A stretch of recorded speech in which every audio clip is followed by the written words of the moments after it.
La etapa del embarazo de reposo uterino, ¿hasta cuántas semanas dura? 26. Ya. ¿Qué pasa si está alterado? Pueden hacer prematuro. Parto prematuro, por eso se entiende la reacción de los pacientes, los partos prematuros, por eso hay que preguntar si el término o no. No. Entonces está claro lo que digo aquí, ¿cierto? Sí. La principal entonces hormona que estimula la contracción es la oxitocina, llamada comercialmente citocina, que va a tener que manejar, ¿ya? Hay que transformar unidad en unidad y corteo. ¿Qué es lo importante en el útero para que haya contracción uterina coordinada? Que haya receptores de oxitocina bien por un lado, ¿qué más? Uniones tipo gap para que se conecten las fibras del músculo liso entre sí y se contraigan todo al mismo tiempo, porque esa es la función. Y uno, ¿cómo mide la contracción en la paciente? Cuando el útero se levanta, se pone duro, trata de hundirlo y no puede. Y se cuenta la contracción para aprender cómo se cuenta. ¿Ya? El otro mediador que ya viene siendo paracrino puede ser el organo paracrino. Fundamentalmente, que tiene que ver con el inicio de la contracción uterina en la prostaglandina. ¿Ya? La prostaglandina en general se usa artificialmente para estimular la contracción del músculo, por ejemplo, en un embarazo que sea prolongado, pero ¿qué pasa? Que la dosis que se pone, de repente puede ser mucho, se absorbe mucho. En cambio, la oxitocina uno la regula por goteo, por bomba de infusión. La potencia de la prostaglandina es 100 veces menor a la oxitocina. O sea, dejo aquí la oxitocina, es mejor como estimulante de la contracción. ¿Ya? Y aquí le puse un poquito de historia de la prostaglandina, como la descubrieron en el año 1930. ¿Ya? Los ginecólogos norteamericanos observaron que las tiras de úteros humanos se contraían cuando eran expuestas al líquido seminal. Después, en 1934, también se hicieron actividades que obedecían a la presencia de líquido. La llamada prostaglandina es un tipo de líquido, de riegos constantes, el frente, latín blanco, así.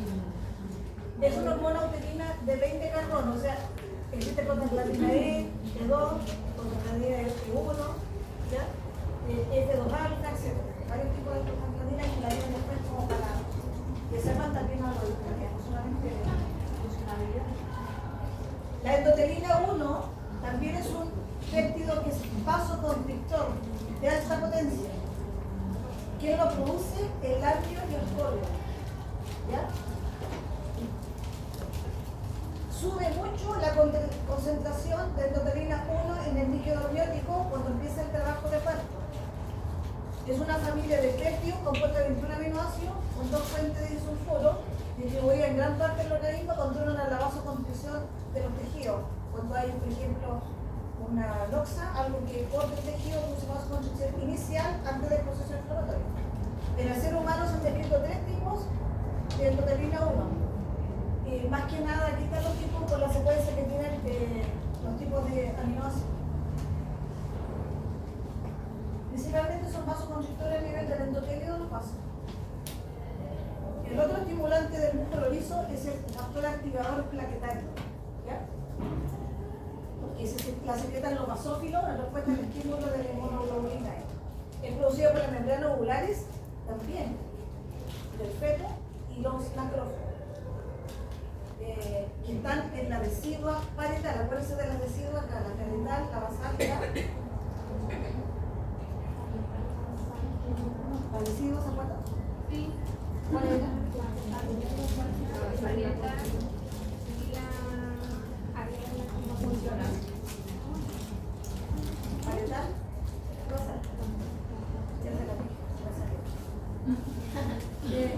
El factor activador plaquetario es una uterotonina más potente, 1000 veces más potente que la endotelina, el factor activador plaquetario. Tiene un rol importante en la mantención de la fase de estimulación del miometrio, más que la transición de quiescencia y activación.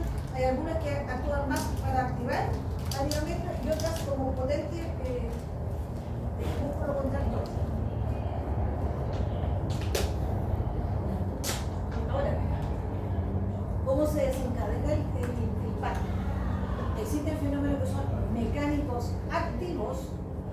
son pasivos. ¿Ya? Lo activo, ¿qué va a hacer acá? Se van a activar los células musculares lisas del útero, o sea, serían mis contracciones. Las contracciones que uno va a palpar en la paciente serían fenómenos activos del parto. ¿Ya? Y también el pujo materno. El pujo materno es la reacción que da de empujar cuando hay algo en la zona baja de la vagina en este caso, y eso se le llama maniobra de Valsalva. Tienen que saberse ese nombre. La maniobra de Valsalva también la hace uno cuando evalúa ginecológicamente a la paciente, le dice tosa. Empieza a toser arriba de la mesa ginecológica para ver si se le escapa la orina. Si se le escapa la orina, tiene un problema de incontinencia urinaria. Eso se llama maniobra de Valsalva, si se fuerza. Es la misma fuerza que se hace para eliminar las deposiciones. Valsalva positivo significa que la paciente cuando se le hace toser, se le escapa la orina. ¿Ya? Ahora, los fenómenos pasivos son el resultado de las contracciones uterinas.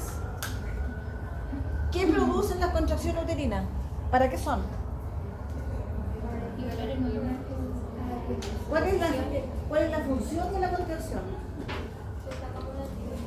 ¿Qué cosa? Ya, pero más que eso, más que posicionar, ¿qué va a producir en el útero? La consecuencia, ¿para qué dan contracciones? Para que salga. No, pero más que eso, porque es un conjunto de cosas. Sí, se puede diferenciar. Yo tengo mi útero acá, porque eso le he dicho yo, porque no saben las cosas. Yo tengo mi útero acá. Empecé a tener contracciones de aquí para allá. Se levantó el útero. ¿Qué va a hacer eso, aparte de ubicar el feto allá? Va a hacer que este cuello se acorte, así, y se empieza a abrir. A tirar acá. Esos son los fenómenos pasivos. Y este que está acá, el segmento inferior, se empieza a alargar. Entonces, los activos serían la contracción y la fuerza de la mamá, el pujo. Los pasivos son el resultado de las contracciones. ¿Para qué son las contracciones? Para borrar, dilatar el cuello y formar el segmento inferior.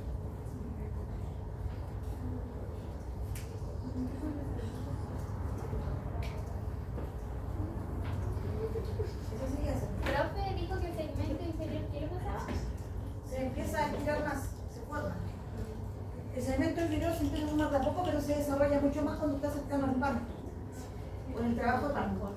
La onda contráctil, el inicio, donde se inicia la contracción, es un punto que es funcional cerca de la unión de la trompa o la tubo uterina con el útero. Generalmente el marcapaso está ubicado en el lado izquierdo, de donde parte la onda contráctil. ¿Ya? Eso es un marcapaso funcional y se incorpora siguiendo la triple gradiente descendente que se llama. No es descendiente, es descendente. Triple gradiente descendente. O sea, ¿cuál es el lado izquierdo de la mamá? Este, ¿no? La señora siempre se les confunde el lado. Tiene que ser la paciente la está mirando ustedes, porque esa es la posición anatómica. Así. Entonces, este siempre es el lado de la paciente, ustedes siempre la van a estar mirando a ella, para que no se confunda de lado. Porque después para hacer el tacto tienen que ubicar donde está la cabeza, la punta de la lambda. Ya, entonces aquí está el marcapaso, es el lado izquierdo, y aquí se envía el marcapaso señales para que se contraiga el útero y va en ese sentido. No va al revés, ni va de este lado para acá ni llega a la mitad, no, tiene que ir así. Tiene que tener esa característica triple, son tres cosas, gradiente descendente. ¿Por qué hacia abajo? Porque hacia abajo yo tengo que acortar el útero y después tengo que abrirlo, o sea, se tiene que dilatar y borrar. Borramiento es cuando el cuello, de lo largo que mide, ¿cuánto medía? ¿Cuánto medía el cuello? 5 así, el largo. 5 así. ¿Tanto? El cuello, no el cuello.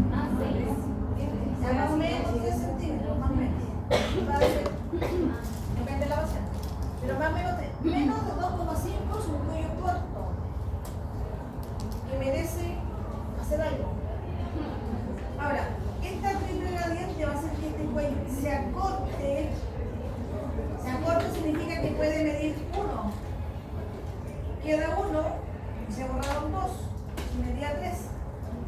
1 lo que tacta es lo que queda, no lo que se borró. ¿Estamos claros? Lo que queda es lo que yo borro, tengo que restarle el lado. Si yo digo que este cuello de esta señora medía 3 centímetros, ¿cómo lo supe? ¿Cómo sé que medía 3? Porque la paciente tiene que haber tenido una ecografía previa a las contracciones, si no está borrado hoy. Porque aquí vienen los problemas con los ginecometros, yo lo voy a explicar por qué. Medía 3. Va la matrona y le hace un tacto a la señora y dice, yo encuentro un cuello borrado en un 50% de doctor con 2 centímetros. Va el ginecometro y dice, no, yo lo encuentro borrado en un 70% y lo encuentro con 2 centímetros. ¿Quién va a tener la razón? El médico usted. ¿Quién va a tener la razón? La persona que haya visto cuánto medía antes de borrarse ese cuello. Si medía 3, ahora debería de medir 1,5. Porque 1,5 al 50% de 30. ¿Estamos claros? Entonces lo que uno tacta es lo que se borra. Lo que queda, le descuentan lo que borra y lo que queda es lo que estoy midiendo con video. Ahora te dirán, bueno, ¿y cómo voy a hacer cuánto de centímetros? 1,51, porque se tiene que medir la falange del dedo. ¿Cuánto mide usted aquí? Acá. Si yo meto el dedo por el lado del cuello y mide esto ahí, yo sé que mide 1,5. Lo que estoy tocando. ¿Sí? Ahora, ¿cómo van a saber cuánto se dilata? Dilatas esto, abrir los dedos. Tienen que medirse los dedos para acá y los espacios calculando acá, hasta llegar a 10. En cambio el otro, el largo de la falange para medir el cuello por el lado. Les cuesta al principio, porque no saben lo que están tocando con los dedos cuando recién hacen tanto. Porque además todo está blanco y los brazos blancos tocan todo igual. Ya, entonces, ¿dónde está el marcapaso fisiológico? En el lado izquierdo, cercano a la tuba con el cuerpo. Marcapaso. ¿Qué característica tiene que tener la onda contráctil en la contracción uterina? Tiene que poseer la triple gradiente descendente. ¿Qué es la triple gradiente descendente? Es una onda contráctil, inicio en el fondo uterino. Se inicia aquí, porque si se inicia al lado, acá no sirve. Mayor intensidad en el fondo, aquí. Mayor duración en el fondo, aquí. Esas 3 características tienen que tener la onda contráctil para que sea efectiva. Si hay una paciente que está todo el día con contracciones y no logra borrarse el cuello, dilatarse, tiene alteración en la triple gradiente descendente de la onda contráctil. ¿Estamos claros? ¿Claros? Claros. Aquí viene lo más entretenido.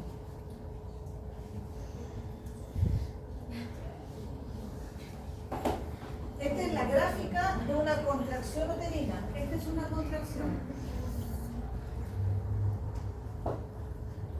Esta contracción tiene un inicio aquí que dice 10. Estos 10 son milímetros de mercurio. Acuérdense que son milímetros de mercurio lo que se toma la presión, no miligramos. Miligramos media peso. Milímetros de mercurio es presión. Aquí dice 10. Lo normal es que el útero esté en reposo y que tenga una presión de 0 a 10. Lo más cercano a 0 está bien, porque es la basal. Esa es la basal. Eso se llama tono basal. ¿Qué significa el tono basal? Que cuando yo el útero lo toco sin contracción, está en reposo. ¿Qué pasa si yo está en reposo la señora, pero el reposo y no se relaja nunca? ¿Qué puede pasar? Que el útero está avisando que algo tiene que le molesta. Como cuando usted se enoja, algo me molesta. Y uno se enoja más, el útero le pasa. O sea, el útero tiene la placenta mal posicionada, algo le pasa, tiene el meconio, la guagua, y si irrita con el meconio el útero no se relaja bien. Y eso es súper malo porque es un signo de que la placenta se puede desprender. Entonces este tono tiene que ser un tono basal máximo de 10 milímetros de mercurio. Entonces, el útero, cuando termina la contracción, debe relajarse, bajarse y yo puedo hundir los dedos. Eso es relajado. Duro cuando yo presiono y no se hunde. De ahí puede partir de acá o hasta ahí idealmente y se va hacia arriba. Eso es la intensidad, hasta donde llega lo duro del útero. ¿Qué tan intensa es la contracción? Si yo hundo los dedos y se hunde un poquito, no es de buena intensidad. Pero si yo toco y la señora dice, señorita, usted está dormida, está duro, de buena intensidad. O sea, cuál profunda es la contracción. Después llega una acné, la parte más alta de la contracción, y después desciende, porque es una onda. Viene un intervalo. ¿Qué sucede en la placenta en el intervalo? Llega de nuevo, debe llegar a la misma parte que llegó antes. Más o menos está en el límite 10, ahí y acá. ¿Qué pasa aquí? Se llena la placenta con la vellosidad con oxígeno. Por eso tiene que haber un intervalo, no puede haber una contracción, no puede ser así.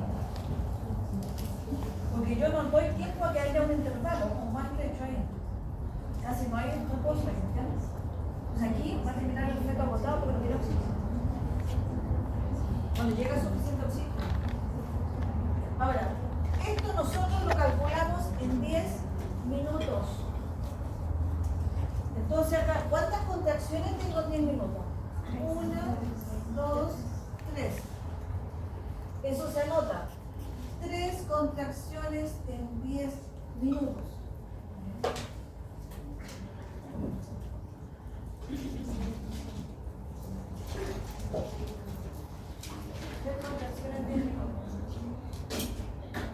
Ahora, esto que está acá es la duración de la contracción.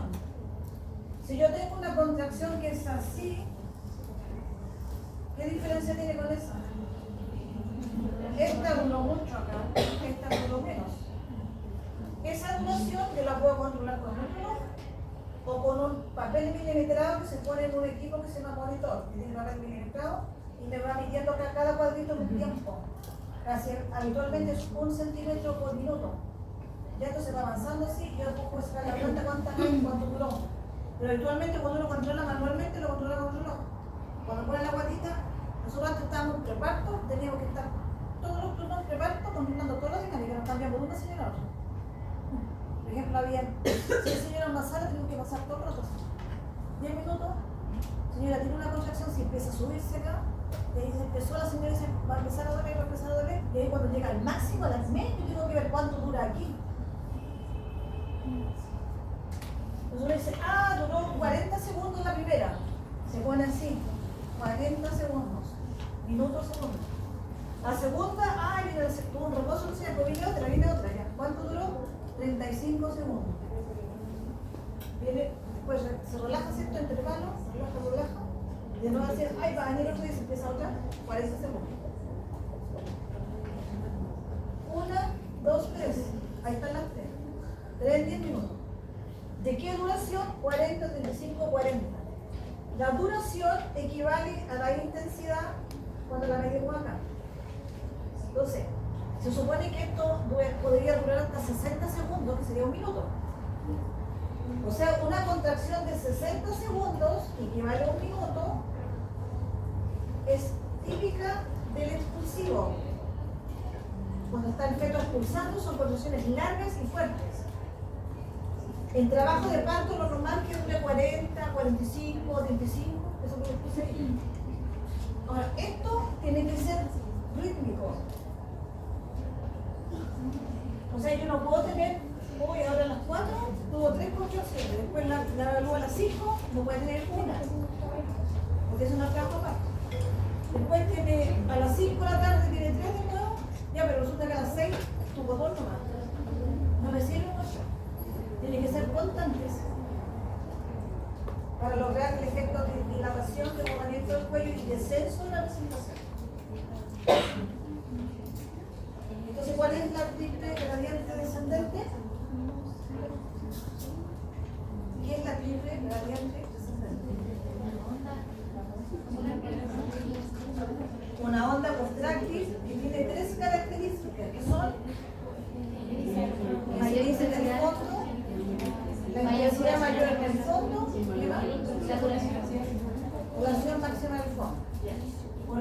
ahí está el marcapaso en el lado izquierdo.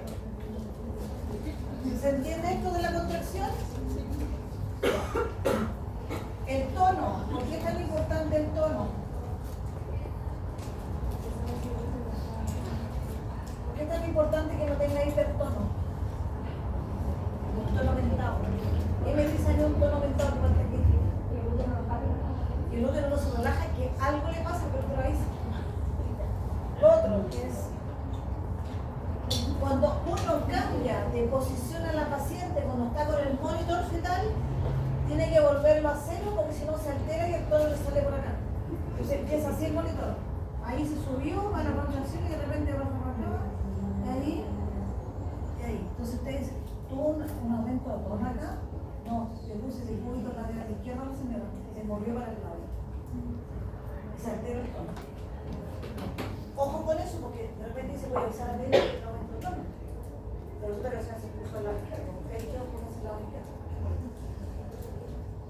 Entonces arriba está el tono basal de 8 a 10, intensidad 50-70 milímetros de mercurio, frecuencia de 4, 5 en 10 minutos y duración de 2 a 3 minutos, más o menos ejemplos de características. ¿Cuáles son las características de la contracción uterina? Tiene que tener un tono, ya lo mismo con semejo, tiene que tener una intensidad, de buena intensidad, al menos la parte superior. Una frecuencia.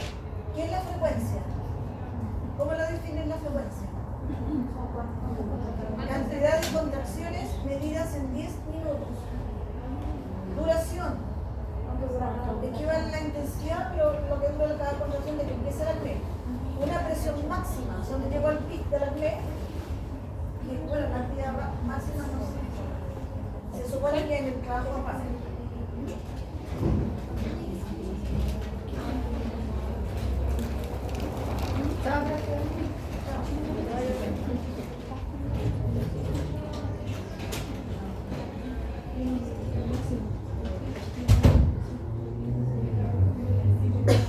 ¿Cuál es el tono basal del útero? A la presión más baja que existe entre dos contracciones, ¿cierto? ¿Cuál es la intensidad? Se define como el aumento de la presión intraamniótica, porque eso es lo que se traduce en la contracción, expresado en milímetros de mercurio. ¿Cuál es el AME? El punto más alto de la curva, lo dijimos. ¿Cuál es la frecuencia? Intervalo entre contracciones, mediante el minuto. Duración, se mide el inicio hasta el término de la contracción, eso es como ya de verlo, lo puse igual escrito por si acaso. ¿Cuál es la presión máxima? El resultado de la suma de la intensidad y el tono, se mide en milímetros de mercurio. No se usa mucho la presión máxima, pero pueden decirle a usted que calcule la unidad de medición de Montevideo. Ustedes saben que la cuna de la obstetricia surgió en Uruguay. En Uruguay existen, por eso se llama la unidad de Montevideo en la medición. Cuando Uruguay era un país de desarrollo. Si la actividad uterina es el producto de la intensidad por la frecuencia. Esta se mide en unidad de Montevideo, dice, el producto de la intensidad por la frecuencia que da la unidad de Montevideo, que son para evaluar cómo va el trabajo de parto. Ya, esto lo vamos a simplificar aquí, pero en general, ¿cómo evalúa la clínica de la construcción uterina?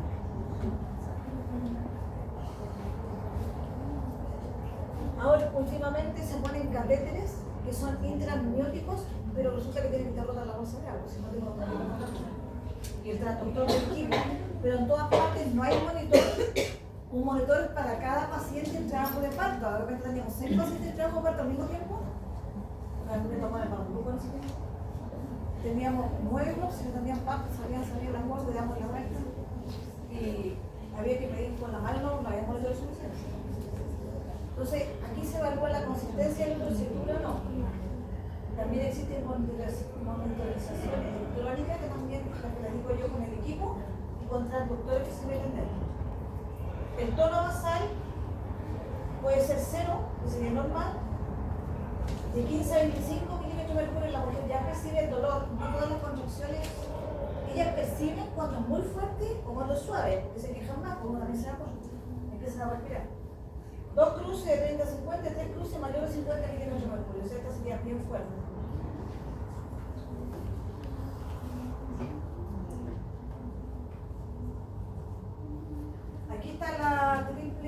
10, me parece. Sí, primero 10. Los componentes que dije, mayor intensidad en el fondo, mayor duración en el fondo, inicio en el fondo.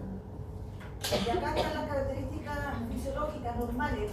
Fijan que el tono no debe pasar de 10. La intensidad no más de 1 minuto. Frecuencia no más de 5 o 10 minutos. 6 ya uno le está alterado con 6 en 10 minutos. Es una polisistolia. Lo normal es que hayan hasta 5 contracciones en 10 minutos, no mayor a 5. Y la duración de 2 a 3 minutos, no más allá, porque deja de llegar oxígeno al lago placentario.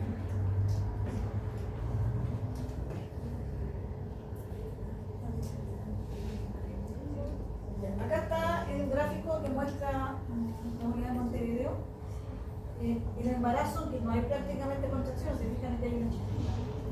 En el preparto, cuando la paciente está con pródromos de parto,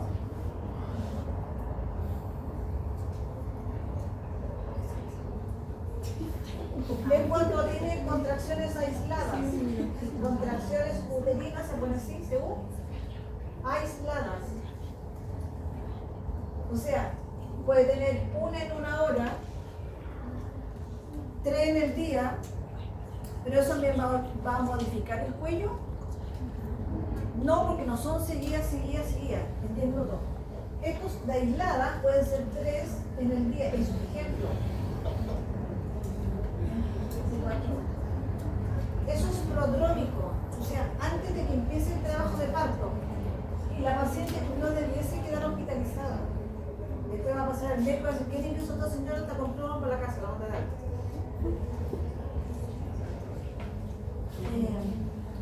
Comienza la dilatación. ¿Cuántas tengo acá? 1, 2, 3. ¿Serán de buena intensidad mirando al ojo? La de buena intensidad de forma de cerro. La de mala duración e intensidad pueden ser así. No muy altas y de corta duración. El acné bueno es así, como cerro, que llega arriba al tope. Pero más o menos 50. ¿Cuántos milímetros de mercurio tiene intensidad aquí? Cercano a 40. Acá arriba, 50.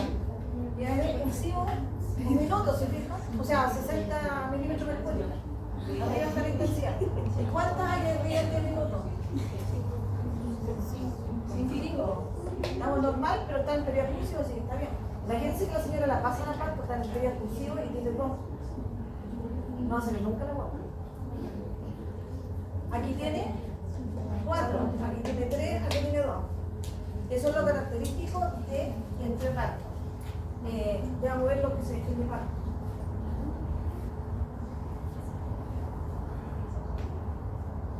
Esto yo se lo había dicho, ¿qué me parece?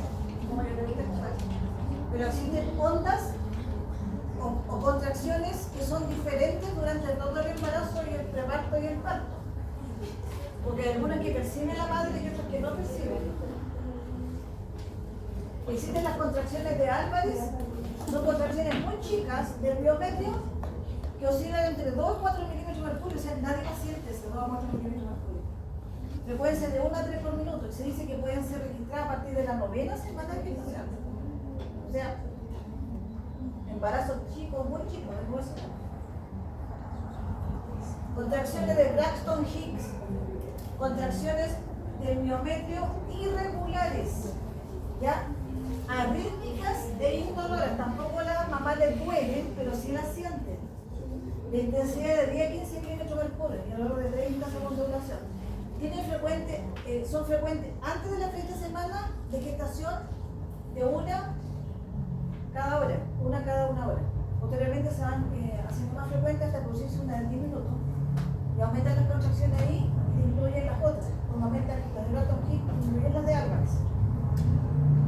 Contracciones de trabajo de parto se caracterizan por, ya, esta que dije, son regulares, intensidad de 50 milímetros comparado con las anteriores que no tenían nada, frecuencia de 2 a 4 en 10 minutos. En la fase de dilatación y la duración varía de 40 a 50 segundos. Y las contracciones durante la fase expulsiva, que son regulares, son seguidas, ¿cierto? Y pueden llegar a una intensidad de 100 milímetros de mercurio. Muy fuerte. Y aquí aquí también se agrega lo que es la fuerza que emite la madre con el empujo de la reacción que le da el estar ahí en esa zona, la cabeza fetal principalmente. Y duran de 50 a 60 segundos, o sea, casi un minuto. Entonces, árboles, tanto hits, construcción de trabajo parto, construcciones más extensivas. Hay contracciones también en el periodo de alumbramiento. ¿Qué pasa cuando nace una guagua? Nace. Después que nace, viene un periodo que es de reposo de la madre. La mamá queda agotada, cansada, incluso algunas que se tienden a quedar, ¿ya? Pero ¿qué pasa? Que después de un rato empieza de nuevo la placenta a provocar contracciones uterinas. El útero de nuevo empieza a doler, señorita, y le dice uno en la placenta. Entonces esas son contracciones del alumbramiento. El alumbramiento se llama la eliminación de la placenta, no al nacimiento. Una cosa es el nacimiento fetal y la otra es el alumbramiento. Porque algunos dicen alumbró como que tuvo el parto ahí. ¿Ya? Entonces el útero tiene que seguir teniendo contracciones con una intensidad de 50 milímetros de mercurio, no es menor. Por eso les duele. Pero puede ser de 3 a 5 minutos. Entonces ahí se desprende la placenta para eliminarse. Y existen contracciones durante el puerperio inmediato, o sea, a las 2 horas que ha tenido el parto, existen más contracciones. ¿Para qué será? Porque el músculo va a apretar con todas sus fibras longitudinales circulares y a lo largo, tiene para todos lados, fibras musculares, aprietan los vasos sanguíneos. Estas contracciones y reducen el diámetro y imita que sangre la paciente. Por eso existen estas contracciones. Se llaman contracciones de retracción uterina. Cuando el útero se contrae, se llama retrae. Uno ve, tiene buena retracción uterina, el útero está duro y se contrae. Y son contracciones rítmicas espontáneas, o pueden ser también contracciones inducidas, ¿ya? Que es la respuesta a la oxitocina. La oxitocina se libera también cuando existe estímulo mamario, ¿ya?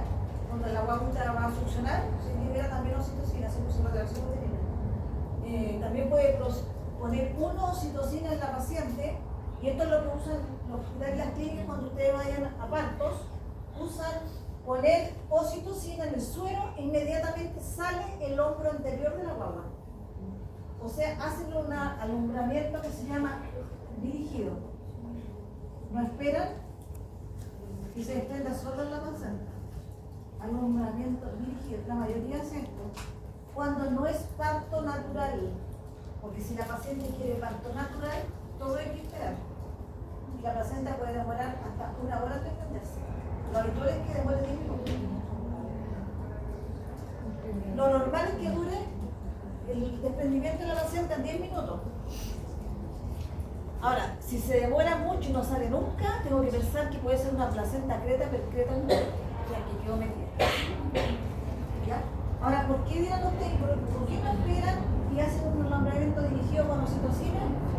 ¿Por qué cuando sale el hombro? Porque ahí ya salió la cabeza y no se me vaya a quedar atrapado. Porque se retrae todo el útero.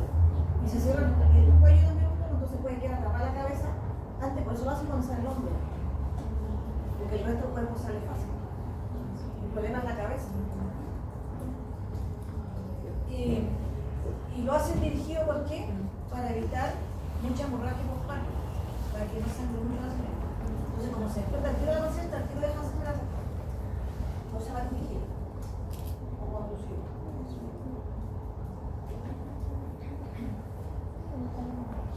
¿Cuáles eran los fenómenos pasivos del parto? Como consecuencia de la Como contracción. consecuencia de la contracción. Son Mejoramiento fenómenos de- como consecuencia. Por ejemplo, el fenómeno pasivo del parto es la formación del segmento inferior, el borramiento y dilatación del cuello, la expulsión del tapón mucoso. El tapón mucoso está puesto en el cuello uterino, es secreción también de las glándulas del cuello y se usa para aislar el medio externo del interno para que la guagua no se infecte. Porque hay muchas bacterias y bichos en la vagina, bichos entre ¿ya? Entonces hay parásitos, bacterias que pueden contaminar y pasar adentro, entonces el tapón mucoso evita eso, se pone esa secreción y el tapón mucoso como jalea se lo muestra. es como una jalea que se pone ahí taponando. Entonces, cuando ya empiezan a haber contracciones, este tapón mucoso, como el cuello se empieza a cortar y abrir, se suelta y se elimina. Puede empezar días antes del trabajo de parto, la función del tapón mucoso. Muchas señoras consultan en urgencia porque botaron, me dicen, boté una gelatina así como fea, señorita, y por eso mismo. Porque nadie le explicó, nosotros tenemos que enseñarle a la señora que va a botar el tapón mucoso. Cuando bota el tapón mucoso, es medio rojo, como con un poco de sangre y como jalea. Si es verde, tiene que ir a consultar inmediatamente, porque significa que está teniendo mecoña. Tiene que ser como gelatina, porque si es como agua, que tiene olor a cloro, eso es no otra cosa, que se rompió la bolsa de agua. Esto tiene mucha educación. Otro fenómeno pasivo es la formación de la bolsa de las aguas, que es el acné y el colon que protruye por debajo. Uno la puede tocar, se toca como globo. El encajamiento, descenso y expulsión del feto también se considera un fenómeno pasivo, porque la consecuencia de las contracciones y el ordenamiento también es consecuencia de la contracción. Todos esos son fenómenos pasivos del parto. Y aquí está el famoso segmento inferior del cual le hablo. Fíjense que acá está la parte del ritmo. Fíjense cómo se va modificando y va creciendo acá, miren, ahí, retiró, miren acá cómo termina. Por lo tanto, el segmento inferior no es algo menor, hay que considerarlo. Yo dije que ahí se hacía la incisión para la cesárea. Útero sin embarazo, ahí está el ritmo en naranja. Útero embarazo a término, ahí está el ritmo como creció y se adelgazó. La variación también del tamaño del útero y la forma del útero. Primera etapa normal temprana del útero en el trabajo de parto, el mismo. Segunda etapa normal del útero en el trabajo de parto, el mismo. Y acá viene la segunda etapa del útero en el trabajo de parto, con entonces, o sea, viene alterado y se alarga más todavía. Y por eso es el riesgo de que se vaya a romper esto. Y que el dibujo está así cortado, pero fíjense que esto viene por encima también. Bueno, mira así. Entonces, ¿qué pasa con esto? Que cuando hay listosis, esto se alarga, y ¿qué pasa? Que se puede de repente romper. Y si se rompe el útero, los úteros de Lina, o pensaron que la criatura uterina partió por esa manera.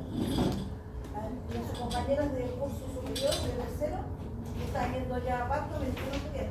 Porque yo les pasé también materia. No, si vengo una señora con urgencia, me dijo un desprendimiento de placenta y en 3 minutos la voy a botar. No se puede comer más porque se mueve la huevo y se mueve la señora. Porque imagínense de romper el útero, hay un shock. Y se siente la parte fetal y corrieron a no hay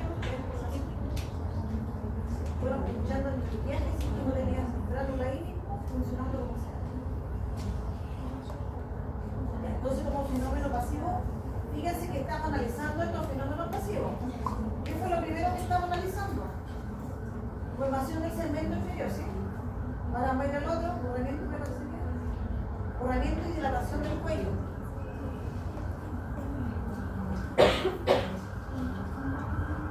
De repente les puede parecer mucha materia, pero a mí me interesa que la diferencia entre el profesional de la universidad y un técnico es que el técnico hace las cosas porque sí y ustedes las hacen porque saben.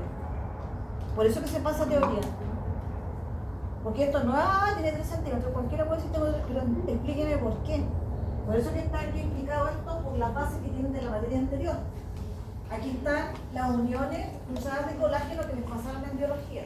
Están los tipos de músculo que les pasaron en anatomía o fisiología, como se contrae el músculo liso. Yo entiendo que ustedes se acuerdan del músculo liso, creo que es cierto. Este es músculo liso, porque es útero. El cuello uterino. ¿Cómo se hace para que este cuello se acorte y se borre?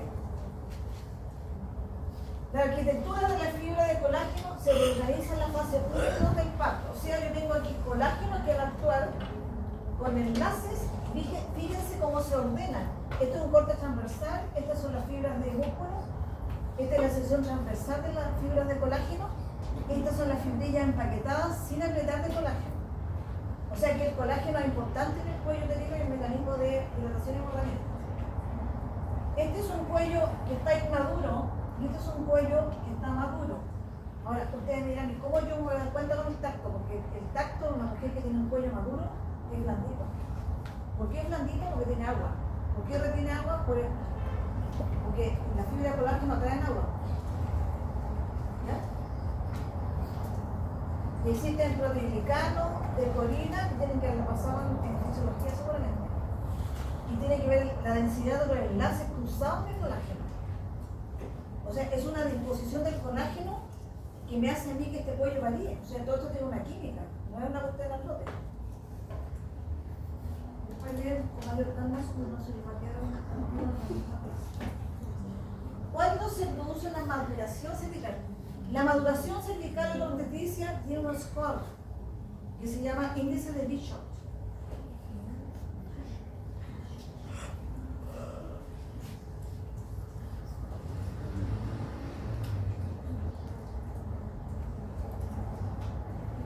El índice de Bishop significa que yo tengo características de que el cuello es maduro como yo apuntarme. ¿Y para qué me sirve? Para ver si la paciente tiene un cuello digno de aplicar oxitocina. ¿Cuándo? Cuando, por ejemplo, yo tengo una paciente que tiene 41 semanas y resulta que todavía no empieza el trabajo de parto y uno se empieza a preocuparse. Tiene 41 semanas, ¿qué pasa? Que no sale el parto, porque lo que pasa es el médico dice, la vamos a citar para maduración del cuello. O sea, el cuello se tiene que reblandecer para empezar a cortarse y a borrarse, porque si no el día explota en la boca. Y la placenta se envejece y deja de funcionar bien. Ese es el miedo. La placenta se envejece, de repente deja de funcionar y se murió la boca. Óbito fetal. Tus compañeras me dijeron otro día, ¿sabes, profe? Hubo 2 óbitos fetales en el día en la cama. En el día, 2 óbitos fetales, mucho en un día. Entonces, ¿por qué se murió esa guagua? Atento y algo está pasando. ¿Ya? O sea, el índice de bichos me va a decir a mí, oh, tiene un índice de bichos bueno, todavía no se lo pasó como es.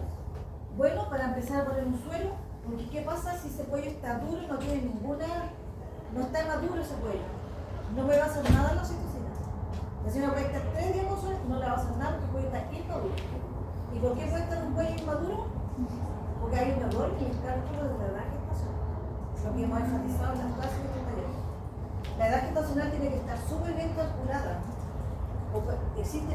Antiguamente existían muchos errores porque la ecografía había, pero no como evolucionada como tenemos, porque está evolucionada rápido. Sino cuando si van a Paraguay les va a tocar ver allá la medicina, la obstetricia ya está pasada como 30 años. Van a ver mucha edad gestacional dudosa, a lo mejor van a ver cuello inmaduro, ¿ya? Porque no tiene ecografías como acá. Este país es desarrollado en cuanto a avance científico. Tenemos un muy buen control del parto acá. No es comparable con otros países latinoamericanos. Entonces, cuando el cuello está maduro, cuando el cambio en la disposición de la fibrilla aleatoria a paralela ordenadita de colágeno, como vimos en la máquina anterior. Cuando hay destrucción de las fibras de colágeno por medio de diferentes colagenasas, o sea, tienen que haber enzimas que degradan el colágeno. Cuando haya interleuquina 8 que favorece la degranulación y liberación de las tasas colagenasas. El decorin es una prostaglandina, concretamente un dermatal sulfato, que también tengo el año pasado, aumenta por la gestacional dispersa, hace que se disperse la fibrilla de colágeno. O sea, entre menos colágeno haya, más blando está el cuello. El ácido hialurónico, ¿qué hace el ácido hialurónico? Atrae agua. Eso, glucosa aminoglicano, que también se lo pasaron en el día, cuya concentración también aumenta durante el embarazo. O sea, hace que se retenga agua.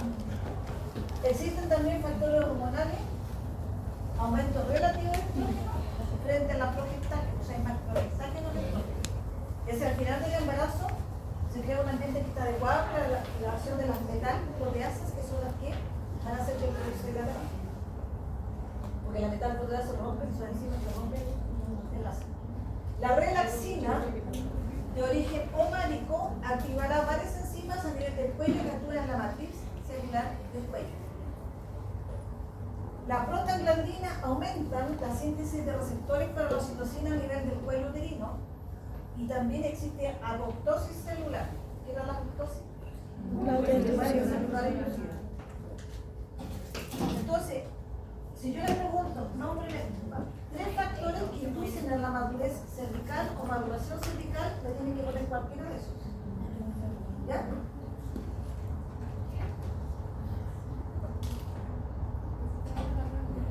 Esto que está acá es lo que ustedes van a atacar. Primigravida, ¿qué significa? Primer embarazo, primera gravidez. Primer embarazo. El cuello, ¿cómo está? Cerrado, largo, cerrado.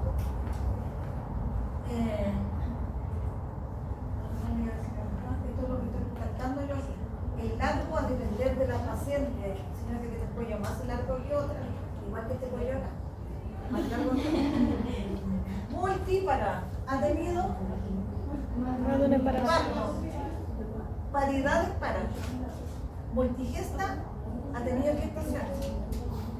Ahora, este cuello, fíjense, orificio cervical externo, orificio cervical interno, largo del cuello. Miren la forma que tiene la multípara.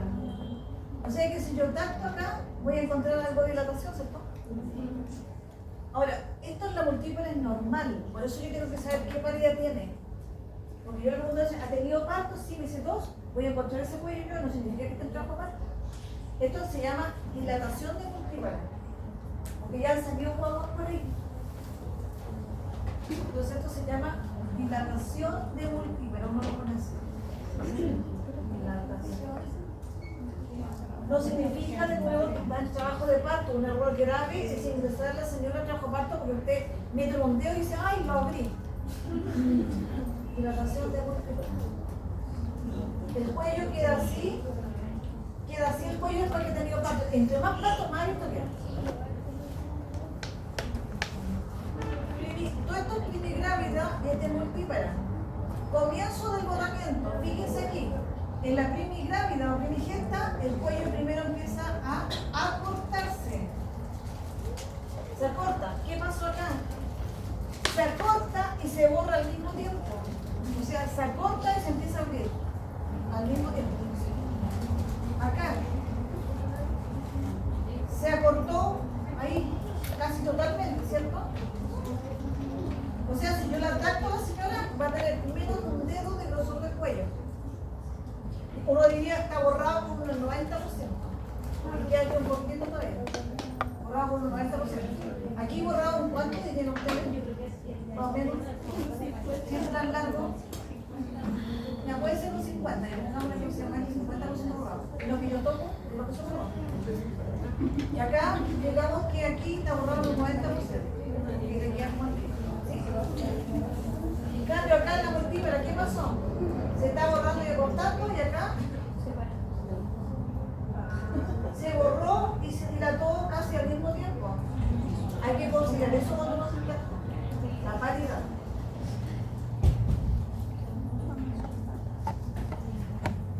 Esto es lo que tienen que practicar y medirse ustedes los dedos. Lo ideal es hacerse un círculo en la casa con una goma eva. Y sin mirar, ver si consiguen lo que midieron con lo que dijeron, porque pura práctica. Lo que decía acá.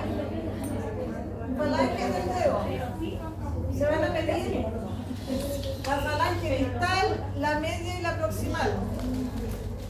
La distal acá puede ser 1,5, 1 de aquí a acá. Ahora, te me haces ¿cómo meto un dedo ahí? Yo lo pongo por el lado, si es que no tiene dilatación, por acá. Por el lado. Para adentro, claro, es más difícil. Debe estar abierta. Ahora, esto es bien relativo también, porque hay gente que dice, no, si yo tengo dando un 60, mire el otro dando un 50. Si no tienen una regla, difícil. La dilatación es esto, abrir los dedos. Mis dos dedos juntos, por ejemplo, hacen 3 centímetros. Y lo abro acá, 4, 5, 6, 7, 8 y lo máximo 10. Entonces, lo abro completamente y llega a 10. Ahora, puede pasar, pasa de esto, que la señora al hacer esto yo, Al abrir los dedos para la dilatación, voy a tocar esto con los lados. Y eso son ribetes de cuello que quedaron sin borrarse. ¿Ya? Entonces, no es bueno hacerla pujar cuando yo siento bordes de cuello, no le llaman bordes de cuello, bordes. Dice la señora con bordes. Porque resulta que si la cabeza pasa por aquí, va a romper los bordes. Y el útero, el cuello del útero es súper alargado también, se rompe el cuello y sangre roja arterial o arterial, roja marcante, en diferencia de lo que sangra la episiotomía, porque por ahí mismo sangre y no se puede confundir, es sangre roja como venosa. La del corte es venosa, la del cuello siempre es roja, delante sale constantemente, no se corta. En cambio, cuando cortan el perineo, ustedes lo que sale es sangre roja, pero de tipo rojo oscuro, y se nota la diferencia. Yo seco con una compresa y no vuelve a salir de ahí. En cambio, yo abro para arriba y veo que viene sangrado por arriba, tengo que meter un espéculo o valva por una parte, de donde se descargó el cuello. Y pasa porque hace empujar a la señora cuando tiene borde, no está completo todavía. Porque la cabeza va a pasar por ahí y por acá. Lo otro que hacen los médicos es que no debería hacerse es estirar este borde para atrás de la cabeza. Aclaro lo que es dilatación y lo que es borramiento. ¿Y lo que es borramiento? Cuando se corta. ¿Y qué es lo que evalúo? Lo que toco. La diferencia es lo que está borrando. Cuando abro los dedos es dilatación, lo que está abierto. Porque tienen que cortarse el cuello primero y después abrirse para que quepa la cabeza. Y eso que se corte y se abra tiene que ver con qué? La variedad. ¿Qué? La variedad. ¿Qué variedad? Variedad. Variedad, ya. ¿Con qué otro factor? Ya que puedes tomar un poquito. ¿Con qué otro factor directamente implicado? Las contracciones. La cantidad, intensidad y duración de las contracciones. Si yo tengo contracciones malas, no se va a borrar el dilatar y no va a salir nunca la guagua, porque las contracciones son el motor.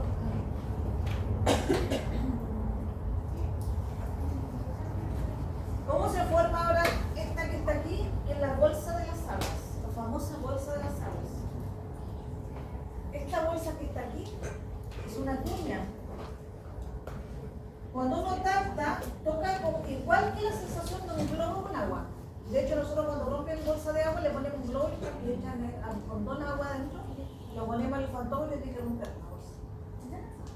De repente le saltan la cara, que antes no cojas y le ponen a la cara así por la cara. A mí una vez me saltó, antes no se usaba, lente, antimarra. No usaba antimarra y me cayó todo, me rompió la bolsa de agua y me cayó toda a los ojos y a la boca. Y es salado, digamos, como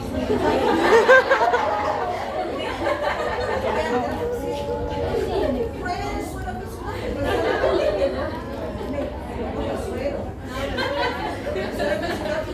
Pruébenlo, el mismo sabor tiene el líquido salado y arde cualquier cantidad en los ojos, en la vista, no podía ver que ardía.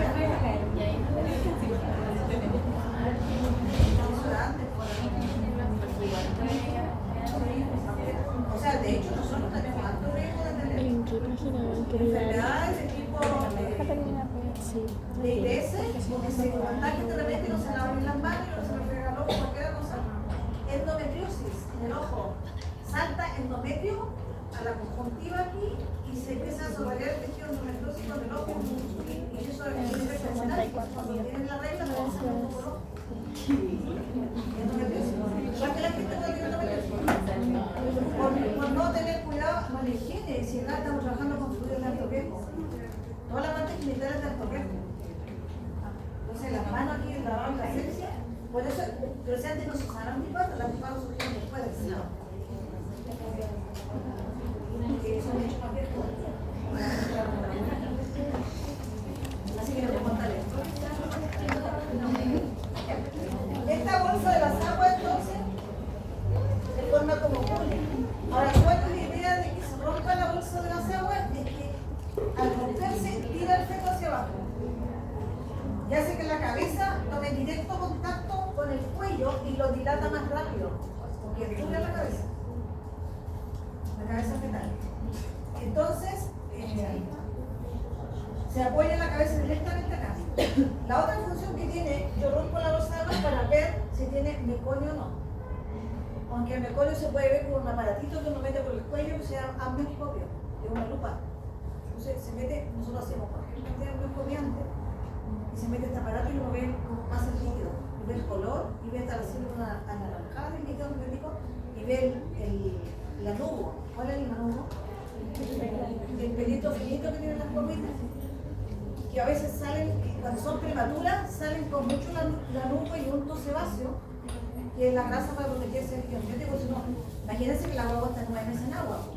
El líquido amniótico, usted cuánto va a tener la quinta, a las 2 horas se la ha arrugado. Se desprendería la piel. Entonces tienen ese unto, tienen que pasar el dedo que cubre la piel. Y ese unto no se saca porque mantiene la regulación del feto. De la mamá de sacar, le echan vaselina,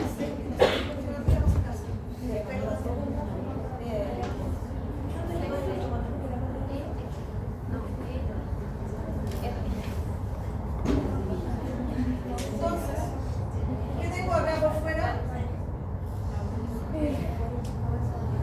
No, pero la bolsa de agua tiene membrana. ¿Cuál es membrana? El corio y el amnio por dentro. Son la misma membrana. Acuérdense que esta es una bolsa que va al amnio. ¿O no? Ya, entonces aquí yo tengo una cuña. Algunas son planas y otras son bien pronunciadas. Cuando se rompe espontáneamente la bolsa de las aguas es cuando la cabeza está bien baja, pero también existen varios problemas con la rotura de bolsa, porque también cuando hay infecciones vaginales y hay una coriomiolitis, inflamación del corion y del amnio, coriomiolitis, se rompe solo la bolsa de agua, se puede romper en forma prematura y se puede infectar la guagua, entonces pasa mucho ahora. Entonces, hay que tratamiento antibiótico, profilaxis antibiótica y apurar un poco el parto si en este término le ponen vitaminación y para modular el pulmón. ¿Ya? Entonces esto tiene varios pros y contras también, la ruptura de la bolsa de agua. Hoy en día se deja que ojalá la paciente rompa sola la bolsa de agua. Pero hay indicaciones de romperla, nosotros lo rompemos con una pinza estilo la mitad de una hoja que tiene un diente o un guante con una uña, que son especiales, y hacen un rasquido y se rompe la bolsa de agua. ¿Qué es lo que hay que evitar? Aquí la guagua tiene la cabeza bien puesta, ¿se fijan? El cordón está allá. Pero ¿qué pasa si la guagua está alta la cabeza por acá? El cordón puede bajar y eso es una urgencia extrema. Si el cordón baja primero, la guagua se puede morir. Porque por ahí pasa la circulación. El oxígeno. Eso se llama prolapso de cordón y es una urgencia inmediata. Porque parten el pabellón con la mano puesta ahí, el cirujano dice: ahora voy a sacar la guagua, voy a sacar la mano recién. Y uno termina con el dolor aquí del cuello y está tocando. Se mete debajo de la sábana, pero no puede sacar la mano. ¿Cómo se dan cuenta que están tocando cordón? Porque late, muy bien. ¿Ya? Toca el dedo, deja el late y tiene el cordón, no se lo manda. Ayuda, por favor, suelta la instrucción y sigue usted por la mano. A mí me ha tocado, yo termino con todo el cuello liso que está así.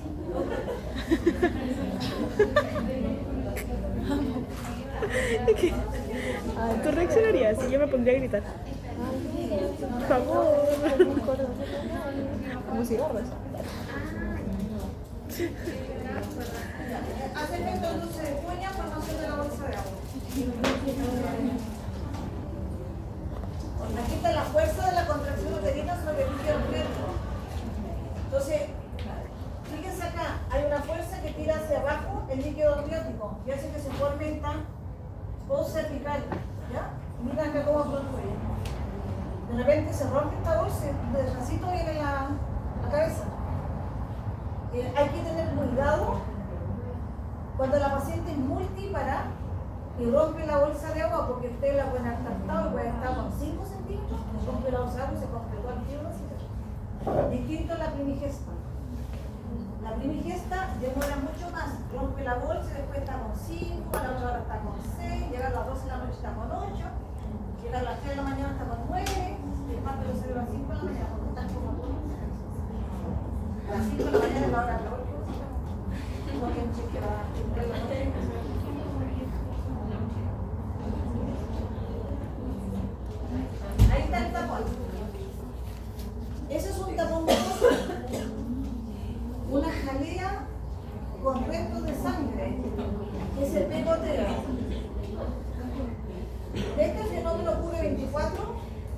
48 horas antes del comienzo del trabajo del banco. O sea, tú no puedes empezar a seguir agotando el tapón mucoso, vas a estar como 2 días a la semana. A ver qué cama. Sustancia espesa y viscosa, que puede ser de color transparente, blanco, rosa, con hilos de sangre o de color marrón, o sea, café. Muchas mujeres no son conscientes de la posición tapón mucosa, ya que un gran número de embarazadas lo pulsan en el baño, lo confunden con flujo vaginal.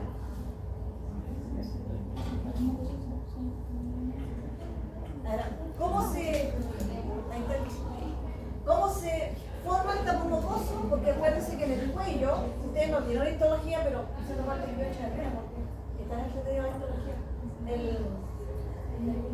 Existen células, glándulas en el cuello uterino que producen moco, ¿cierto? Moco cervical, que cambia, filoso, denso, qué sé yo, y todo vive. Estas glándulas de aquí son las que se meten en el tapón. Y ese tapón está aquí. ¿Qué hace el tapón? Aísla lo que está en la vagina de que entre a la cavidad del útero del feto. Ahora, ¿por qué se elimina? Porque con las contracciones el cuello se acorta y se reblandece, cambia de posición, cambia de consistencia y se dilata y se suelta el tapón.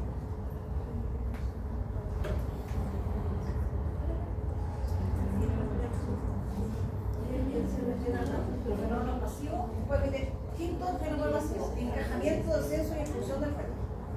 ¿Por qué es pasivo? ¿Por qué es pasivo eso? Porque es consecuencia del centro. Bien, consecuencia de las contracciones uterinas. Las contracciones uterinas hacen palancas, se van por la columna y la zona de menor resistencia del cuello hace así. Como abajo se encaja. Y aquí está el primer plano, segundo, tercer, cuarto, estaciones de equivalente. Entonces el feto con las contracciones va a empezar a descender y cuando pasa el plano tercero después o cero de la espiral, empieza los puntos positivos, ¿cierto? Y ahí empieza a encajarse. Fíjense acá que está haciendo la cúspide, que es la curva de Tanch. Y acá primero sale el hombro posterior y luego voy a hacer un mecanismo que hay para atender el parto, porque la bomba sale sola, como dice la gente, la recibe. Y, no, si el carabinero la atendió, la recibió. Casi nunca pasa eso. En la mortífera, pero ya no hay mortífera. Casi las señoras tienen una pura bomba, ¿no? Un puro hijo. Mira acá. Ahí está saliendo el hombro anterior. Lo más peligroso, lo que cuesta más que salga, es la cabeza fetal porque es dura y tiene que tener su movimiento. Pero después, el otro punto complejo es que salgan los hombros porque este es un diámetro amplio. Entonces la guagua no puede salir así, pues se fracturaría aquí. Tiene que salir de lado, ¿sí? ¿Ya? Entonces uno tiene que rotar los hombros, tiene que mover. Pero yo tengo que saber por qué la va a mover, de acuerdo al punto que hice antes y de acuerdo a cómo estaba lambda en la pelvis. Entonces no se equivoquen del lado horizontal, porque la van a rotar por un lado y no va a rotar la guagua. Si uno la trata de rotar por un lado y le hace resistencia, no tiene que insistir. Tienen que decir ustedes, me equivoqué acá. Puede pasar dos cosas acá. Puede pasar que una señora, ¿qué hacen ustedes si una señora llega de la calle en una camilla, una patrona, la llaman a un rostro y viene a hacer una camilla en la ambulancia y la hueva viene así, se ve el pelo?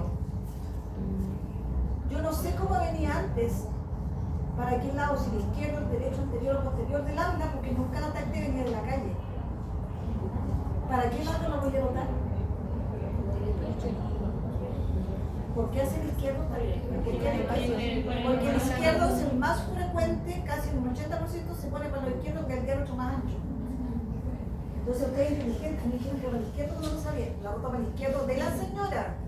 ¿Cuál es el izquierdo de la señora? La rota para allá. ¿Ya? Aquí hablamos sentido horario o antihorario. Ahora, si no les rota cuando lo hacen así, no sigan haciendo fuerza para terminar con las dos fracturas de clavícula. O lesión del plexo de aquel, la voy a estar un año así. Entonces, no hagan fuerza, la rotan para lo fácil les va a dar cuenta en la derecha. Era lo mínimo musical entre la derecha. Ahora, el pubis. El hueso púbico aquí me sirve de palanca para yo sacar el otro anterior. Tengo que hacer una palanca hacia abajo y después hacia arriba.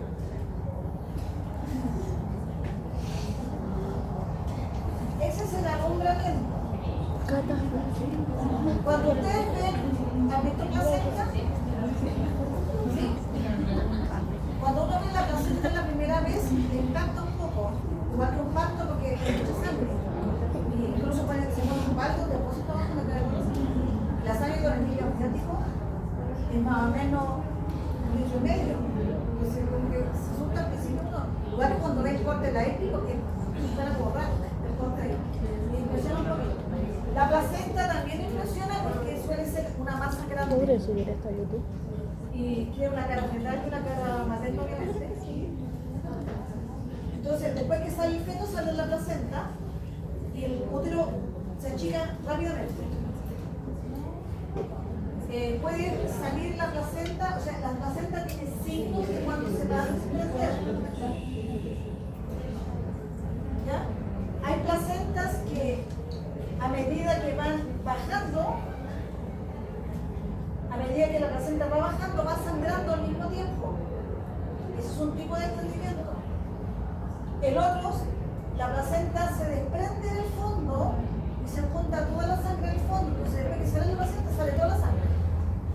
Si yo veo que está sangrando, mientras tanto espero y el cordón va bajando, es porque está sangrando a medida que se va desprendiendo. En cambio, si no sangra nada, yo veo que el cordón de repente baja, pero no sangra, tiene toda la sangre dentro. Entonces hay que prepararse. Mecanismo de Bodelock-Schultz. La placenta se despega primero en su parte central. En este caso, durante el movimiento, la placenta aparece en la vulva con la cara fetal mirando al médico o a la matrona. El sangramiento viene después de la salida de la placenta. Sale la placenta y de toda la sangre detrás. Ese es el Schultz. El Duncan, la placenta se desprende primero en los bordes y fíjense que se va como bajando de a poco, ¿ya? De a poquito empieza a salir. Se desprende primero entonces por los bordes. Entonces uno ve cuando está sangrando. El Duncan es menos frecuente que el Schultz. Se llama Bodelock-Schultz o Bodelock-Duncan. ¿Ya? Son los dos mecanismos que hay nomás de desprendimiento de placenta.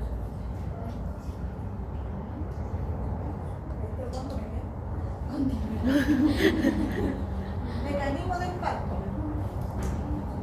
La presentación más habitual es presentación de cabeza que se llama cefálica, pero de vértice, poco lambda.